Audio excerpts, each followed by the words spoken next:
Saudi Arabia Jeddah நகரில் கடந்த வெள்ளிக்கிழமை 7/3/2025 அன்று தமிழ் பேரவை சார்பாக தமிழ் சமூக மக்கள் ஒன்றாக சங்கமித்த சமூக நல்லிணக்க இஃப்தார் நிகழ்ச்சி ஷரஃபியா கரம் ஜித்தா ஹோட்டலில் வெகு சிறப்பாக நடைபெற்றது.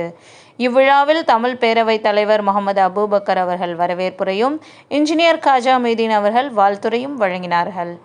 பிரபல இஸ்லாமிய அழைப்பாளரும் தமுமுக மாநில நிர்வாகக் குழு உறுப்பினருமான முனைவர் மௌலவி எம். முஜிபுர் ரஹ்மான் உமரி அவர்கள் சமூக நல்லிணக்கம் குறித்து சிறப்பு மார்க்க சொற்பொழிவாற்றினார். மேலும் விழாவிற்கு சிறப்பு விருந்தினராக நாகை சட்டமன்ற உறுப்பினர் திரு ஆலூர் ஷானவாஸ் எம்எல்ஏ அவர்கள் தமிழகத்திலிருந்து வருகை தந்திருந்தார். நிகழ்ச்சியின் முக்கிய அம்சமாக ஆலூர் ஷானவாஸ் அவர்கள் சமூக நல்லிணக்கத்தை பற்றிய சிறப்புரையும், அதன் தேவையையும் மற்றும் தமிழகம் எவ்வாறு தனித்து விளங்குகிறது என்பது குறித்தும் பேசினார்கள். இவ்விழாவிற்கு வருகை தந்த பல்வேறு தமிழ் அமைப்புகள், இயக்கங்கள், ஸ்பான்சர்கள் அனைவருக்கும் NRTAA தலைவர் திரு பிரேம்நாத் அவர்கள் பொன்னாடை போற்றி கௌரவித்தார்.